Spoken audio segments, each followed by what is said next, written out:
Hi guys, James at RampantLionReviews again for you today with another beer review. For this one we are going to stick to Osaka here, hence why I'm wearing my nice Gambo Osaka shirt that my girlfriend got me. But we're going to do one of the best known beers and breweries from here in Osaka. These guys do actually export their beers a little bit. So for this one we are going to go to Minoh Beer, whose parent company is AJI Beer.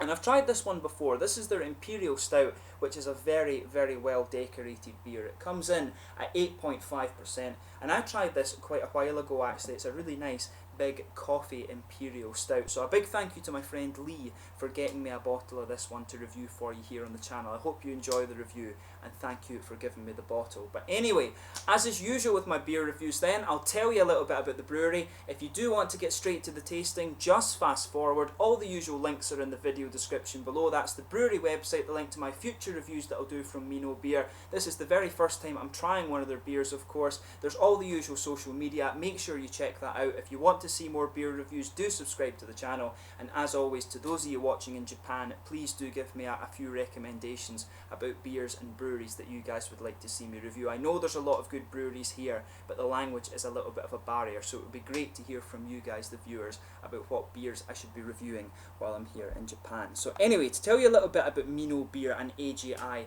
Brewing. So Minoh, as I mentioned to you, is one of the wards here in Osaka Prefecture. It's about 15 kilometers to the north of the center of Osaka City, but the area is actually very famous for the Meiji no Mori Minoh Quasi-National Park, which is actually one of the oldest in Japan, and also for the Katsuoji Buddhist Temple, which is over 1200 years old. And the monkey symbol that you'll see on some of the beer labels and on the bottle caps for Minoh Beer is actually a reference to the fact that there's a wild monkey population living within that national park. But the Minoh Brewery was established in 1996, and it's owned by the Oshita family, who'd actually run an alcohol store for around 30 years before they opened the brewery. And apparently the family went for dinner one night, and on the way home Papa Oshita drove past the building and pointed to it and said that they would be brewing beer in there soon. And he in fact had actually bought a brewing kit from New Zealand and had rented out the building, so he was telling the truth, and they were going to be brewing beer. But the brewery is now run by the family's three daughters, and Kaori and Mayuko were the ones who founded the brewery, and since then their younger sister has joined them. But Kaori is actually the eldest sister, and she's also the head brewer, and she trained initially at a brewery in Kobe before going to the National Research Institute of Brewing, RNIB, in East Hiroshima. But Kaori says that she actually learned a lot on the job rather than from study, and she's constantly tweaking her recipes, and she credits Nakanishi of the Isekadoya brewery in Kobe as a great mentor. But the brewery apparently had an uphill struggle when they started, because many of the kind of G-Biru breweries were going bust in the late 1990s. Of course, it was the early 1990s that the G-Biru phase kind of kicked off in Japan. But many of them went bust, and it was mainly modelled on German beer actually. And when Minoh first opened, people didn't have such a good opinion of G beer because so many of these breweries were going out of business. But since then, of course, Minoh Beer have rallied and become one of the most decorated breweries here in Japan, and they are starting to export their beer just now as well. And the company also have part of a say in running the Beer Belly pubs here in Osaka, which are some of the best beer venues actually in the city. So if you do come to Osaka, make sure you try some of the Minoh beers, and do go and check out some of the Beer Belly pubs. As I say, these guys have a bit of a hand in running those, and this is probably one of their most decorated beers. So just to list the other beers you can get from these guys, you can get the regular stout, the Weizen, the Pilsner, the Pale Ale, and the Imperial Stout, which is this guy here, and also the WIPA. They've also got some one-off and some seasonal beers as well. Apparently one of the best ones is the Yuzu wheat beer that they do, so I will see if I can get a hold of a bottle of that and review it on the channel for you before I head back to Sweden in August. But this one should be really awesome, so a huge thank you to Lee again for giving me this beer to review on the channel for you. So let's crack this guy open and we'll get on with the tasting here. I'll just let you have a little look at the artwork first before we open this guy up. So as you can see, it's quite a classic kind of presentation, this one. You can see here, this is the Minoh Beer symbol, and it tells you on the top here, AJI Beer Incorporated. It says on the side here, dark roasted malt flavours along with malty sweetness create this strong but enjoyable taste that is Imperial Stout. Hop bitterness is well balanced and the use of chocolate malt creates a pleasant coffee and chocolate aroma which dominates the long complex finish. www.minoh-beer.jp. There you can see the monkey which I was talking about on the label there. That's upside down. Tells you a little bit on the back. As you can see, this is Biru in katakana, beer in English, of course. But yeah, very nicely presented. All the beers are kind of similar looking to this one. They're just different colours on the labels, and as you can see, it has won the World Beer Award in its category. So the number one is Stout and Porter from the WBA Awards. I think it was 2010 that they won that actually, but the beer looks very nice. So let's get this guy out and we'll get on with the tasting here, if I can get this bottle opener to work this time. There we are, nicely done. So let's get this guy out and we'll get on with the tasting then. Sugar up the last little bit and get a nice head on the beer. And there you are.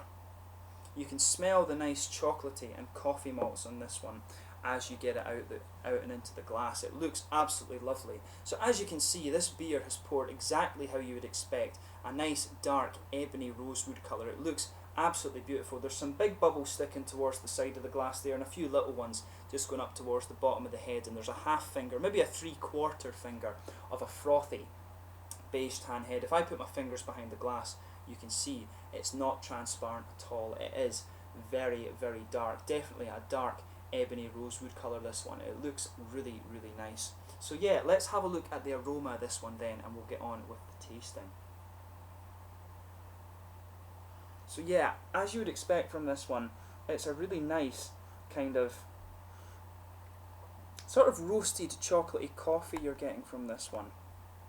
It's a nice kind of definitely roasted coffee, some sweeter milky chocolate in there, and also there's a bit of kind of woody, nutty aroma to this one as well.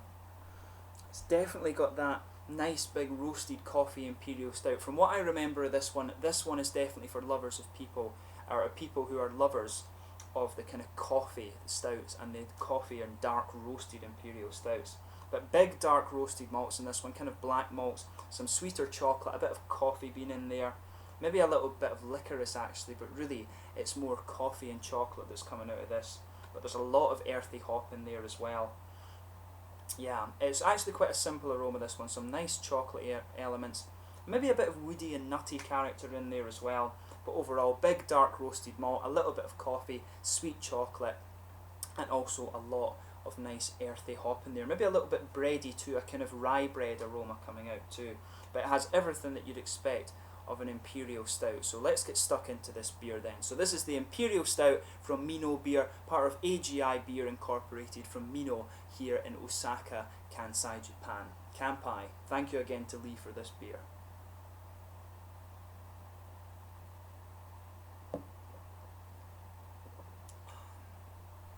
Yeah, that's really nice. It's actually a little bit sweeter than I remember it being. I think maybe just because I've tasted it before.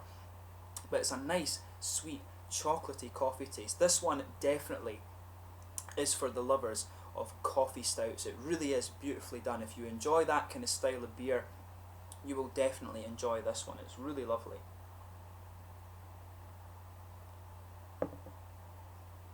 So as I always say with these kind of beers, especially the darker ones, sugar the beer around your palate a little bit and let your mouth just fully adjust to the flavour of this one. This is a really, really nice beer. And it actually says on the back here, I've just noticed that you should serve it at around 10 degrees, and I can feel it will have warmed up a little bit since I brought it out the fridge. But the body on this one, when I've tried it before, the body does get just that little bit thicker as it's out of the fridge for a little bit.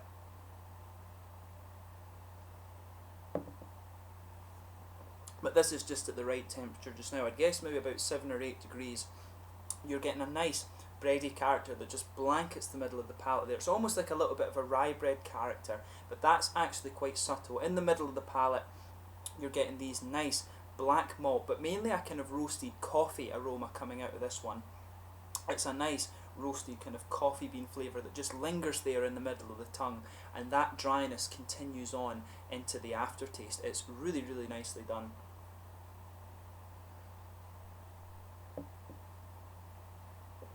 And in the middle of the palate too, right in the middle of the palate, you get some of that nice milky chocolate sweetness from this beer. It's really nice, and there is a little bit of the kind of fruity character that goes along with some of the darker chocolate flavours as well, but overall this is really nice. There's maybe a little bit of brown sugar in there too, but for me this beer is mainly chocolatey and mainly sort of coffee and black malts in there. Really, it leans more towards those kind of coffee bean flavours than the really dark roasted black malts that you get from some of these beers. Really nicely done, this one.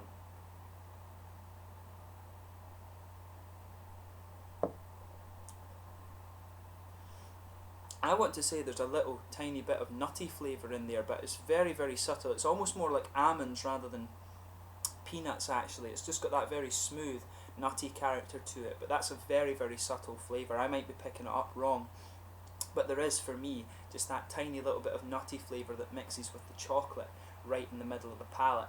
As you would expect from this style of beer, the edges of the palate where the hops come out, that's mainly earthy, and the back corners of the palate you've got a good bit of nice dry earthy character from this. I'd be surprised if there's not English hops in this beer, like Goldings or Fugels or something like that. Those are very, very good hops, particularly the Fugels hop, to add to Imperial Stouts, and you can definitely taste that nice roasted kind of robust earthiness in there. And like I said, that lingering coffee roastedness is what goes into the aftertaste of this beer.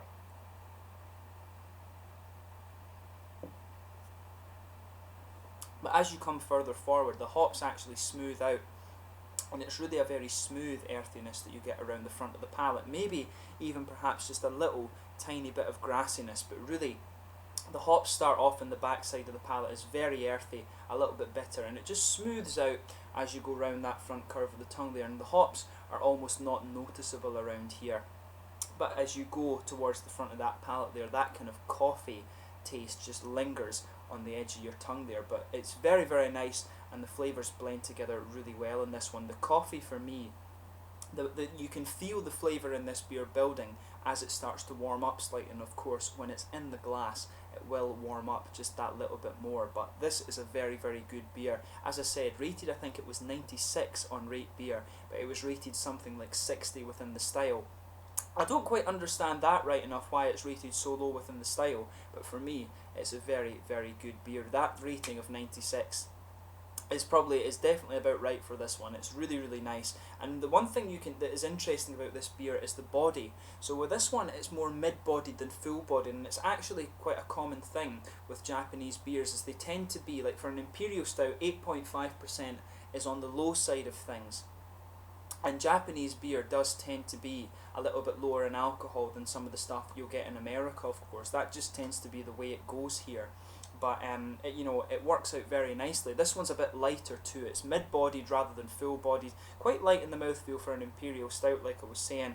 It's got a good oily mouthfeel to it.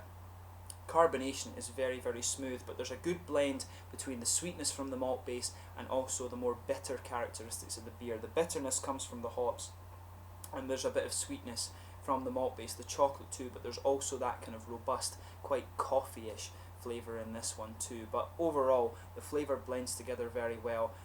Mainly it's a bitter beer, both from the malt and from the hops, and it really is fantastic. If you get the chance to try this beer, I highly recommend you would. This is one of the best craft beers that you're going to find from Japan, so if you've come across this one, do give it a go. I know outside of Japan it can be a little bit expensive, but here in Japan I think it's something like 600 yen, so maybe $6 US, Canadian, Australian.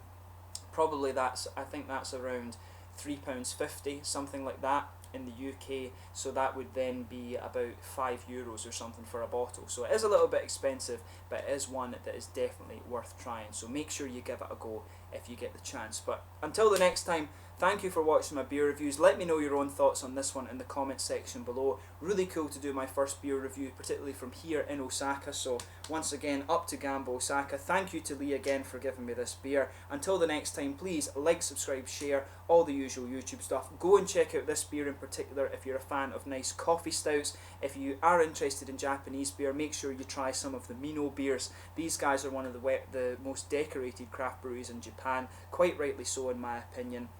Do let me know your favourite beers from this brewery as well. But until the next time, please like, subscribe, share, all the usual YouTube stuff, and I will catch you soon with my next beer review. Being really cool to do my first one from Minoh Beer here in Osaka. So I'll catch you soon with more beer reviews, and hopefully we can do some more from Minoh Brewery and from Osaka as well. Until the next time, Slanja just now, Kampai, and I will catch you again soon. Cheers.